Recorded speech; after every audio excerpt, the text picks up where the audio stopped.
Are moral stories. Chintapalli అనే గ్రామంలో ధనరాజు అనే రైతు ఉండేవాడు. పంట పొలాలు, పశువులు, ఎద్దులు అన్నీ ఉన్నా అతను చాలా కష్టపడి పనిచేసే మనిషి. అతని దగ్గర శివయ్య అనే ఓ వ్యక్తి పనిచేస్తూ ఉండేవాడు. అతను కూడా చాలా నిజాయితీగా పనిచేసేవాడు. పొలం పనులే కాకుండా ఇంట్లో పనులు కూడా చేస్తూ ఉండేవాడు. ఓ రోజు, శివయ్య, ఈ రోజు త్వరగా పొలానికి వెళ్దాం. దేనికయ్యా? రాత్రి బాగా వర్షం పడింది కదా, పొలంలో బాగా నీళ్లు నిలిచిపోయి ఉంటాయి. లేదయ్యా, రాత్రి నేను వెళ్లి నీళ్లు నిలవకుండా చేశాను. అంత వర్షంలో నువ్వొక్కడివే వెళ్ళావా? ఆ సమయంలో మీరెందుకని భలే పనిమంతుడివి శివయ్య, నువ్వు మాత్రం. నాకు పనిచ్చి తినడానికి తిండి పెడుతూ ఉండడానికి ఆశ్రయం ఇచ్చారు. నేనీ మాత్రం పనిచేయకపోతే ఎలా? సరే శివయ్య, కాస్త ఆగి పొలానికి బయలుదేరదాం. అని అంటాడు ధనరాజు. అలా ఇద్దరూ కలిసి పొలం సాగు చేస్తూ ఉంటారు. శివయ్య పనిలో పడితే తన గురించి అస్సలేమీ పట్టించుకోడు. దీంతో ధనరాజు భార్య శాంతమ్మ ఇద్దరికీ పొలానికి భోజనం తీసుకొనొస్తుంది. ఏవండి, భోజనం చేద్దుర్రండి. వస్తున్నా. శివయ్య, నువ్వు కూడా రా, తిందువుగాని. ఈ కొంచెం పని అవ్వగానే తింటానమ్మా. సద్దన్నం తెచ్చుకున్నాను, అయ్యగారికి పెట్టండి. ఏంటి శివయ్య, నువ్వు నీ గురించి ఏమీ పట్టించుకోవు. ఎప్పుడు చూసినా పని పని అంటావు. నేను కూడా నీకోసం భోజనం తీసుకొచ్చాను, రా తిందుగాని. అమ్మగారు, అది రేయ్, రారా భోంచేద్దుగాని. ఇన్నాళ్లైనా నీ మొహమాటం పోలేదు, రా తిందాం అని తీసుకువెళ్తాడు ధనరాజు. అలా శివయ్యను పనివాళ్లా చూడకుండా ఇంట్లో మనిషిలానే చూస్తూ ఉంటారు. రోజులు గడుస్తాయి. శివయ్య నిజాయితీ అంతకంతకు పెరుగుతూ ఉంటుంది. ఓ రోజు శివయ్య నీరసంగా కూర్చుంటాడు. ఏంటి శివయ్య, పొలానికి వెళ్దామా? ఆ వెళ్దాం బాబు, కాస్త ఆలస్యంగా వెళ్దాం. ఏవైంది శివయ్య, ఈ రోజు కాస్త నల్లతగా కనిపిస్తున్నావు. మనిషిలో హుషారు తగ్గినట్టుందే. అది కాస్త జ్వరంగా నీరసంగా ఉన్నట్టుందయ్యా.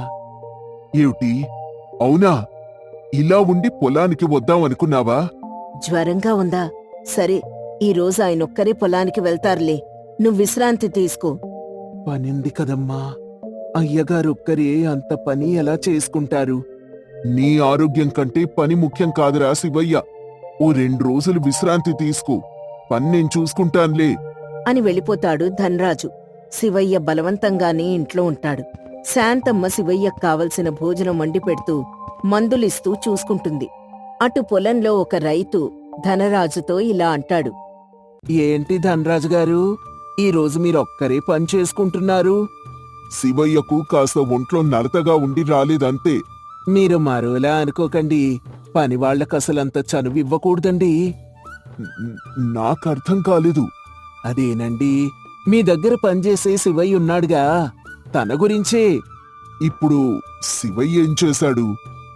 ఎంతైనా పనివాడు, మిమ్మల్ని మోసం చేసే అవకాశం లేకపోలేదు. అసలు ఈ రోజుల్లో ఇంత నిజాయితీగా పనిచేసేవాళ్ళు ఎక్కడున్నారు చెప్పండి? కాని అతని ఇంట్లో మనిషిలా కలిసిపోయాడు. ఎప్పటినుంచో చాలా నమ్మకంగా పనిచేస్తున్నాడు. అదేనండి, అందుకే అనుమానపడాలి. ఏమో, ఇంట్లో సంగతులు ఊళ్ళో వాళ్ళకి చేరవేస్తున్నాడు, ఆస్తులే పోగేస్తున్నాడు. ఎవరు చూడొచ్చారు? ఎందుకైనా మంచిది, కాస్త జాగ్రత్తగా ఉండండి అని చెప్పి వెళ్ళిపోతాడు. దీంతో ధనరాజు మనసులో ఎక్కడో అనుమానాలు మొదలవుతాయి. ఇదే విషయాన్ని శాంతమ్మతో అంటాడు. చచ, వాళ్ళలానే అంటారండి. శివయ్య చాలా నిజాయితీ మనిషి. కాని ఎంతైనా బయటవాడు కదా, ఎప్పటికైనా. ఊరుకోండి, మీరు మీ లేనిపోని అనుమానాలు. ఇన్నాళ్ల బట్టి ఉంటున్నాడు, ఆ మాత్రం తెలీదా ఏంటి? అది కాదే. మీరు ఊళ్ళో వాళ్ల మాటలు చెవికెక్కించుకోకండి. శివయ్య అలాంటి వాడేం కాదు అని చెప్తుంది శాంతమ్మ. ఇక ఆ మరుసటి రోజు శాంతమ్మకు ఎదురింటి పిన్నిగారు వాళ్ళింట్లో జరిగిన దొంగతనం గురించి చెప్తారు. అవునా పిన్ని, ఇంత జరిగిందా? అవునమ్మాయ్, అసలు వాడిలా చేస్తాడని మేం అనుకోనేలేదు. ఇన్నాళ్ళు బానే పనిచేశాడు కదా పిన్ని, ఇప్పుడేంటిలా? ఈ రోజుల్లో ఎవర్నీ నమ్మడానికి లేదమ్మాయ్. ఎందుకైనా మంచిది, మీరు కూడా జాగ్రత్తగా ఉండండి. సరే పిన్ని అంటుంది శాంతమ్మ. ఆ రోజు నుంచి శాంతమ్మకు కూడా కాస్త సందేహంగానే ఉంటుంది. అప్పట్నుంచి వాళ్లు శివయ్యను చూసే విధానంలో కాస్త మార్పొస్తుంది. శివయ్య తన మనసులో ఇలా అనుకుంటాడు. ఇన్నాళ్ళు అయ్యగారు అమ్మగారు నన్ను కుటుంబ సభ్యుల్లా చూసుకున్నారు. కాని ఈ మధ్య ఎందుకో నాతో సరిగ్గా మసులుకోవడం లేదు. ఏమై ఉంటుంది? అని అనుకుంటూ ఉంటాడు. శివయ్య మాత్రం తన పని తాను చేసుకుంటూ వెళ్తూ ఉంటాడు. ఓ రోజు ఉన్నట్టుండి శివయ్య పొలంలో కుప్పకూలిపోతాడు. అయ్యో అయ్యో, శివయ్య పడిపోయాడు. వెంటనే ఎవరైనా ధనరాజు గారికి చెప్పండి. వెంటనే ధనరాజు గారి దగ్గరికి ఒక గ్రామస్థుడు వెళ్లి, బాబు బాబు, మీ ఇంట్లో పనివాడు పొలంలో పడిపోయాడు. ఏంటి? అవునా? పదండి వెళ్దాం. అని గబగబా వెళ్లి అతన్ని ఇంటికి తీసుకొచ్చి స్పృహ తెప్పించడానికి ప్రయత్నాలు చేస్తారు. కాసేపటికి స్పృహ వస్తుంది. శివయ్య, ఎందుకు నువ్విలా పడిపోవాల్సిన పరిస్థితొచ్చింది? ఏమైందసలు? అబ్బే, మరేమీ లేదమ్మగారు. అసలు సరిగ్గా వేళకి భోజనం అది చేస్తున్నావా లేదా? నా అన్నవాళ్లు ఎవ్వరూ లేనివాణ్ణి. మీరే పనిచ్చారు, ఆశ్రయమిచ్చారు. కాని కొద్ది రోజులుగా మీరు కూడా నాతో మునుపట్ల ఉండడం లేదు. నేనేమైనా తప్పు చేశానా అమ్మగారు? అలాంటిదేం లేదులే శివయ్యా. అయ్యగారు కూడా పొలంలో నాతో అస్సలు మాట్లాడటం లేదు. మీరు కూడా నాకు ఇంట్లో పనులు ఏవీ చెప్పడం లేదు. ఏవైనా తెలియక తప్పు చేసుంటే నన్ను క్షమించండమ్మా. రేయ్, నువ్వు విశ్రాంతి తీసుకో, రేపు మాట్లాడుకుందాం అని అంటాడు ధనరాజు. అతని మాటలకి ధనరాజు శాంతమ్మ ఒక్కసారి ఒకరినొకరు చూసుకుంటారు. కాసేపు మౌనంగా ఉండిపోతారు. ఆ మరుసటి రోజు ఉదయాన్నే శివయ్య, అయ్యగారు, మీరు అమ్మగారు నాతో ఇలా ఉంటూ ఉంటే నాకు చాలా కష్టంగా ఉందయ్యా. మీకేవైనా ఇబ్బందిగా ఉంటే చెప్పండి, నేను ఊరొదిలి వెళ్ళిపోతాను. ఏంటి? ఊరొదిలి వెళ్ళిపోతావా? ఎక్కడికి వెళ్తావు? ఏం చేస్తావు? నాకంటూ ఆస్తిపాస్తులు, ఇల్లు, కుటుంబం ఏమీ లేదయ్యా. ఎక్కడ పని దొరికితే అక్కడే. మీకిబ్బంది అయితే చెప్పండి అయ్యగారు, నేను ఈ రోజే వెళ్ళిపోతాను. శివయ్య, ఇలారా. రారా, కూర్చో. శాంతమ్మ, శివయ్యకు తినడానికి ఏవైనా తీసుకొనిరా అని అంటాడు. శాంతమ్మ భోజనం తీసుకొస్తుంది.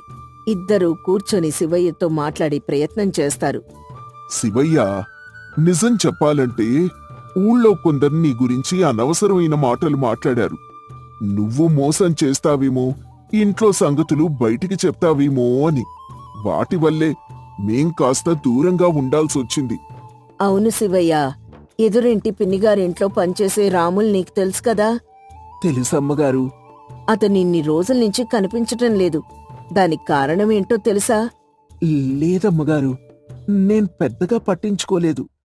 అదే, ఇంట్లో దొంగతనం చేసి పారిపోయాడంట. అయ్యయ్యో, ఎంత మోసం! అందుకే ఇలాంటి అనుమానాల వల్ల మేన్ని కాస్త దూరంగా ఉండాల్సొచ్చింది శివయ్య. అయ్యగారు, అమ్మగారు, నాకీ ఊర్లో మీరు తప్ప ఇంకెవ్వరూ లేరు. మీరు నమ్మకపోతే నా బతుక్కి అర్థమే లేదు. నేను, నా కష్టం, నా నిజాయితీ తప్ప ఇంకేమీ మీకు నేను చూపించలేను. తెలుసు శివయ్య, మేం తప్పు చేశాం. ఊరి వాళ్ల మాటలు విని నిన్ననుమానించాం. అవునరా, నీ నిజాయితీకి ఇది పరీక్ష అనుకో. కాని ఇప్పుడు మేం బాగా అర్థం చేసుకున్నాం. నీ క్షేమమే మా క్షేమం. ఇక మేము ఎప్పటికీ నిన్ను దూరంగా ఉంచము అనంటాడు ధనరాజు. శాంతమ్మ శివయ్యకు పాలు తీసుకొచ్చి ఇస్తుంది. శివయ్య కృతజ్ఞతతో కళ్ళు తుడుచుకుంటాడు. గ్రామంలో జరిగిన దొంగతనం విషయం పంచాయతీలో చర్చిస్తారు. దొంగ పట్టుబడతాడు. అతను వేరే ఊరి వ్యక్తి అని తేలుతుంది. పంచాయతీ పెద్ద ఇలా అంటారు. ఈ రోజుల్లో పనివాళ్లంతా ఇలానే ఉన్నారండి. పోనీలే కదా అని ఆశ్రయం ఇస్తే ఇలా దొంగతనాలు చేసి ఊరి పరువు తీస్తున్నారు. అవునయ్యా, నిజమే. ఆ ధనరాజు ఇంట్లో పనిచేసే శివయ్య కూడా బయటూరివాడే అయ్యా. మనం వాడి మీద కూడా ఓ కన్నేసి ఉంచాలి. అవును, ఎందుకైనా మంచిది. కాస్త జాగ్రత్తగా ఉండమని ఆ ధనరాజు కూడా చెప్పండి అనేలోపు ధనరాజే అక్కడికొస్తాడు. ఈ మాటలన్నీ వింటాడు. ఏం మాట్లాడుతున్నారండి మీరు? అందరూ ఒకలాగా ఎందుకుంటారు? మా శివయ్య చాలా మంచివాడు. అది కాదండి, అతను బయట ఊరివాడు కదా. ఇక్కడ ఎలాంటి బంధాలు ఆస్తిపాస్తులు లేవు. ఏ రోజైనా డబ్బు మీద ఆశతో ఊరి వాళ్ళని మోసం చెయ్యొచ్చు. అందుకే ముందు జాగ్రత్తగా చెప్తున్నాను. మీరెన్ని చెప్పినా సరే అతను మా ఇంట్లో మనిషితో సమానం. కానీ ఊరికేదైనా నష్టం జరిగితే మాత్రం ఎవరిది బాధ్యత? నాదండి. నాదే బాధ్యత. అంతేకాదు, నా పొలంలో నుంచి ఓ 2 ఎకరాలు అతని పేరు మీద రాస్తాను. అయినా సరే అతను ఎలాంటి మోసం చేయకుండా ఎప్పట్లా పని చూసుకుంటాడని నేను నమ్ముతున్నాను. కావాలంటే మీరు కూడా ఓ సంవత్సరం చూడండి. ధనరాజు గారు, మీరు మోసపోతారండి, జాగ్రత్త అని చెప్పినా వినకుండా అలానే చేస్తాడు ధనరాజు. అతను నమ్మినట్టే సంవత్సరం తర్వాత శివయ్య కూడా అంతే నిజాయితీగా పనిచేసుకుంటూ ఉంటాడు. దీంతో సంవత్సరం తర్వాత పంచాయతీ పెద్ద, శివయ్య లాంటి పనివాళ్లను అనుమానించడం మన తప్పు. ఇలాంటి నిజాయితీ గల మనుషులు చాలా అరుదుగా ఉంటారు. అనుమానాలు పెంచుకుని మంచి మనుషుల మనసు నొప్పించకూడదండి. శివయ్య నాకు కుటుంబ సభ్యుడే. దీంతో ఆ ఊరి వాళ్ళు కూడా మాటని అంగీకరిస్తారు. ధనరాజు ఇలా అంటాడు. శివయ్య, నా నమ్మకాన్ని ప్రతిసారి నిలబెడుతూనే ఉన్నావు. ఇకపై నీ ఆరోగ్యం, నీ సౌఖ్యం చూసుకోవడం మా బాధ్యత. నీ క్షేమమే మా పంటల క్షేమం. అయ్యగారు, నాకంతకంటే ఎక్కువ కావాల్సింది ఏమీ లేదండి. మీరు నా మనసు అర్థం చేసుకున్నారు. ఇక నా శక్తి మీరా పనిచేస్తాను అనంటాడు శివయ్య. పనివాడి క్షేమం చూసే యజమానులు ఉంటేనే ఆ పనివాడు కూడా తన శ్రద్ధంతా పెట్టి యజమాని కుటుంబం కోసం కష్టపడతాడు. నిజమైన బంధం నమ్మకం మీదే నిలబడుతుంది. ఆ ఊర్లో భోరున వర్షం కురుస్తూ ఉంది. వీధిలో కూరగాయలు అమ్ముకునే నర్సమ్మ ఆ కూరగాయల్ని తీసుకుని లోపల పెట్టుకుంటుంది. నాట్లు పెట్టుకునే రైతులు లోలోపల సంతోషపడుతున్నారు. వీధిలో వ్యాపారం చేసుకునే చిరు వ్యాపారస్తులు ఈ మాయదారి వర్షం ఇప్పుడే పడాలా అని తిట్టుకుంటూ ఉన్నారు. ఆ రెండిటికీ సంబంధం లేని ఒక వ్యక్తున్నాడు. అతని పేరు రాము. హే హే, ఇటు రండి అంటూ పిలుస్తూ ఉన్నాడు. అతను గొర్రెలు మేపుకుంటూ కుటుంబాన్ని పోషించుకుంటూ ఉండేవాడు. రోజు ఉదయాన్నే గొర్రెల్ని తీసుకుని కొండ పొలం దగ్గరికి వెళ్లడం, అమ్మ పంపిన భోజనాన్ని మర్రి చెట్టు కింద కూర్చొని తినడం, సాయంత్రం ఆ గొర్రెల్ని ఇంటికి తీసుకురావడం. ఇదే అతని పని. రోజూ సాయంత్రం రాము ఆరుబయట మంచం వేసుకుని పడుకుని ఆకాశంలో ఉన్న చుక్కల్ని చూస్తూ ఉండేవాడు. అసలు ఈ చుక్కల్ని ఆకాశంలో ఎవరు పెట్టారు? ఆ చుక్కలపైన ఇంకో లోకం ఉంటుందా? ఆకాశం పైన కూడా మనలాగే మనుషులుంటారేమో అని ఆలోచిస్తూ నిద్రపోయేవాడు. ఎండైనా వానైనా చలైనా మంచైనా తన పని తను చేసుకుంటూ ఉండేవాడు. ఎప్పుడైనా సమయం దొరికినప్పుడు సాయంత్రం పూట అలా రచ్చబండ దగ్గరికి వెళ్లేవాడు. ఏరా రాము, అస్సలు కనిపించటం లేదు. బొత్తిగా నల్లపూసవైపోయావు. ఈ రాము ఒకరి జోలికి వెళ్ళడు, ఒకరిని పట్టించుకోడు అంటూ తన 7 పిల్లల్ని రాముని ఆట పట్టిస్తూ ఉండేవారు. అన్నిటికీ రాము నవ్వుతూనే సమాధానం చెప్పేవాడు. రాము వాళ్ళమ్మ సుజాతమ్మ మాత్రం కొడుక్కి పెళ్లి చేయాలని ప్రయత్నాలు సాగిస్తూ ఉంది. శాస్త్రిగారు, మీకెన్నిసార్లు చెప్పానండి, మా కొడుక్కి మంచి సంబంధం చూడమని. మీరేమో దాని గురించి అస్సలు పట్టించుకోవడం లేదు అని మామూలుగా అడిగింది. నేను కూడా నా ప్రయత్నాలు సాగిస్తున్నానమ్మా, కాని ఎక్కడా కుదరడం లేదు. ఊర్లో అందరికీ పెళ్లిళ్ళవుతున్నాయి. నా కొడుక్కెందుకు అవ్వట్లేదు? అందరికంటే వాడు బావుంటాడు కదా, పైగా వాడికెటువంటి చెడు అలవాట్లు కూడా లేవు అని అందరమ్మల్లాగే సుజాతమ్మ కూడా బాధపడింది. తన కొడుక్కి పెళ్ళవ్వట్లేదనే బాధ కంటే మిగతా వారికి పెళ్ళవుతుందన్న బాధ ఎక్కువగా ఉంది సుజాతమ్మ మనసులో. అమ్మా, పిల్లవాడు గుణవంతుడు, కాని గొర్రెలు కాస్తుంటే ఎవ్వరూ పిల్లనివ్వడానికి ముందుకు రావడం లేదు అని ఉన్న విషయాన్ని మొహమాటం లేకుండా చెప్పేశాడు. ఆ మాటతో సుజాతమ్మ కొంచెం బాధ కలిగినా అందులో నిజం ఉందని గ్రహించింది. ఆ రోజు సాయంత్రం గొర్రెలు తీసుకుని ఇంటికొచ్చిన తర్వాత రాము తీరిగ్గా అలా కూర్చుని ఉన్నాడు. అక్కడికి అతని తల్లొచ్చింది. రే రాము, నీకు పెళ్లి సంబంధాలు చూస్తున్నాన్రా నీ ఇష్టమమ్మా అని రాము కొంచెం కనిపించని సిగ్గుతో చెప్పాడు. కానీ నువ్విలా గొర్రెలు మేపుతూ ఉంటే ఎవ్వరూ పిల్లనిస్తామని ముందుకు రావడం లేదురా అని తడబడుతూ చెప్పేసింది. ఆ మాట వినగానే రాము కొంచెం బాధపడి వెంటనే తేరుకున్నాడు.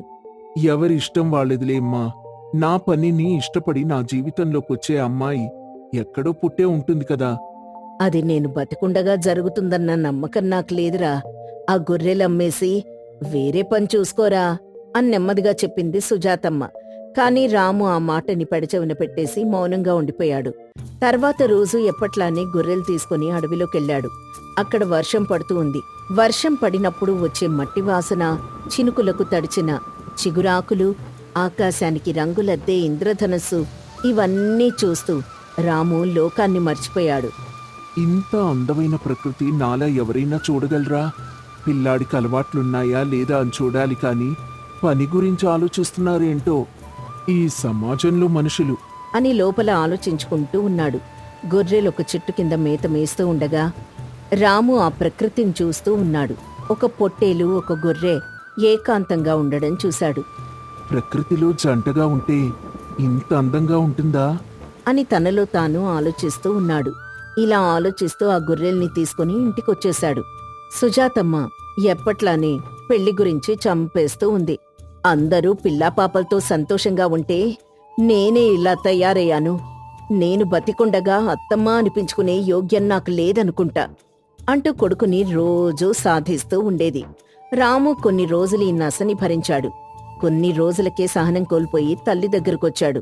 అమ్మా, నీ ఇష్టమే నా ఇష్టం. నేను ఈ గొర్రెలు అమ్మేసి మునసబు రాజశేఖర్ దగ్గర ఏదైనా పని చూసుకుంటాను. నువ్వు పెళ్లి సంబంధాలు చూడు అని చెప్పేసి గొర్రెల్ని తీసుకుని సంతలోకి వెళ్లి అమ్మేశాడు. తల్లి సంతోషానికి అవతుల్లేవు. వెంటనే పెళ్లిళ్ల పేరయ్యని పిలిచి తన ప్రయత్నాలు మొదలుపెట్టింది. మీరనుకున్నట్టు మా వాడిప్పుడు గొర్రెలు కాసుకునే కాపరి కాదు, మునసబు గారి దగ్గర పనిచేస్తున్నాడు. లక్షణమైన అమ్మాయిని చూడండి అని గర్వంగా చెప్పి పంపించేస్తుంది. రోజూ రాజశేఖర్ దగ్గరికి వెళ్లడం, ఊర్లో ఉన్న సమస్యల్ని ఆయనకి వివరించడం, అలాగే ప్రభుత్వం నుంచి వచ్చే సొమ్ముని ప్రజలకు ఎలా చేరవేయాలో పథకం రచించడం, ఇలాంటి పనులు చేసేవాడు రాము. ఒకప్పుడు ఏరా అబ్బాయి అని పిలిచేవారు, ఇప్పుడు రాముగారు అని పిలుస్తున్నారు. ఒకప్పుడు ఆప్యాయంగా మాట్లాడేవారు, ఇప్పుడు భయంగా మాట్లాడుతున్నారు. ఒకప్పుడు ప్రేమగా పలకరించేవారు, ఇప్పుడు భయం చూపిస్తున్నారు. రాముకేం అర్థం కాలేదు. నేను సరైన దారిలోనే ఉన్నానా లేకుంటే ఏదైనా తప్పు చేస్తున్నానా? ఈ పని నాకు సరైనదేనా అంటూ ప్రతి నిమిషం తనలో తాను ప్రశ్నించుకుంటూ ఉండేవాడు. ఆదాయమైతే వస్తుంది కాని ఆత్మసంతృప్తి లేదు. మంచి పని ఉండడంతో మంచి అమ్మాయితో పెళ్లి కూడా జరిగింది. రాము బతుకుతున్నాడు, కాని ఇష్టం లేని పని చేస్తూ లోపల చనిపోతున్నాడు. ఒకరోజు రాము ఎప్పట్లానే రాజశేఖర్ దగ్గరికి వెళ్ళాడు. అయ్యా, పిలిపించారట అని మామూలుగా అడిగాడు. ఈ మధ్య పడిన వర్షాలకి చాలా మంది పూరి గుడిసెలు ఎగిరిపోయాయి కదూ. అవునయ్యా, ప్రజలు చాలా బాధపడుతున్నారు. ప్రభుత్వం నుంచి సొమ్ము కూడా వచ్చింది. ఆ సొమ్ముతో వారికి మంచి ఇల్లు కట్టిద్దామయ్యా. నువ్వు భలేవాడివి రాము. ప్రభుత్వం లెక్కల గురించి నీకు పూర్తిగా తెలిసినట్లు లేదు.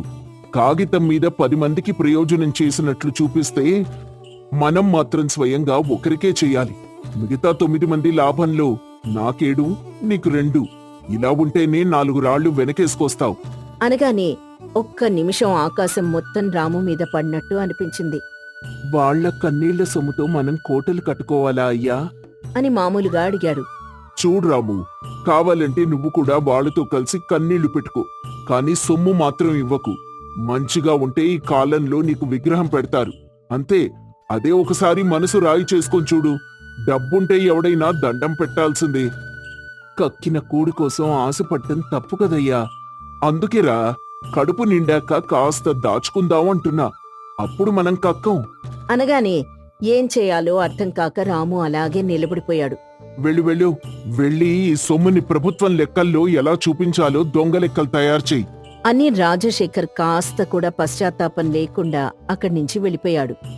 ఇలాంటి దొంగ లెక్కలు నేను రాస్తే ఈ నిమిషమే నేను చచ్చిపోయినట్టు. వారి ఇల్లు కూల్చేసి నేనిల్లు కట్టుకోవాలా? అవసరం లేదు. ఎన్ని డబ్బులొచ్చినా సరే ఈ పని నేను చెయ్యను అని అనుకొని తన ఉద్యోగానికి రాజీనామా చేసి అక్కడి నుంచి వచ్చేశాడు. గ్రామానికి సొమ్ము వచ్చిందని ప్రజలందరికీ చెప్పి ఆ ప్రజల్ని రాజశేఖర్ దగ్గరికి పంపించాడు. రాము అలా నడుచుకుంటూ ఇంట్లో పనిచేసుకుంటున్న తన భార్య దగ్గరికొచ్చాడు. ఏంటండి అలా ఉన్నారు? ఏమైంది అంటూ భార్య ఎప్పట్లా ప్రేమగానే అడిగింది. ఏం లేదులేవే, వదిలే. అని రాము తప్పించుకోబోయాడు. మీ ముఖాన్ని మీకంటే ఎక్కువసార్లు నేనే చూస్తానండి. మీరెప్పుడు ఎలా ఉంటారో నాకు తెలుసు. ఈ మనసులో ఏదో బాధుంది, అందుకే ఇలా ఉన్నారు. చెప్పండి, ఏమైంది అని చాలా ఆప్యాయంగా అడిగింది. దాంతో రాము జరిగింది మొత్తం చెప్పాడు. నేనేమైనా తప్పు చేశానా? అని భార్యని అడిగాడు. లేదండి, చాలా మంచి పని చేశారు. మిమ్మల్ని చూసి నేను చాలా గర్వపడుతున్నాను. మరిప్పుడు నేను గొర్రెలు కాస్తే నీకేం అవమానంగా ఉండదు కదా? పని చేయకుండా సోమరిపోతులా ఉంటే అవమానపడాలి కాని ఏదో ఒక పని చేసుకుంటే అవమానం ఎందుకండి? అయినా మనసుకిష్టమైన పని చేస్తే మీరు సంతోషంగా ఉంటారు. మీరు సంతోషంగా ఉంటే నేను కూడా సంతోషంగా ఉన్నట్టే కదా అంది భార్య. ఆ నిమిషం రాము చాలా సంతోషించాడు. వెంటనే సంతకెళ్లి గొర్రెల్ని కొని వాటిని మేపడానికి సిద్ధమయ్యాడు. ఆ రోజు గొర్రెల్ని తీసుకుని చాలా ఆనందంగా అడవిలో వాటిని మేపుతున్నాడు. మళ్లీ వర్షం పడింది. కానీ ఈసారి రాము వర్షంలో పూర్తిగా తడుస్తూ ఆ వర్షాన్ని ఆస్వాదిస్తున్నాడు. రాము అంత సంతోషంగా ఉండడం చూసి ఆ గొర్రెలు కూడా నవ్వాయి. నిజాయితీగా చేసే ఏ పనైనా ఇంత సంతోషం ఇస్తుందేమో మరి.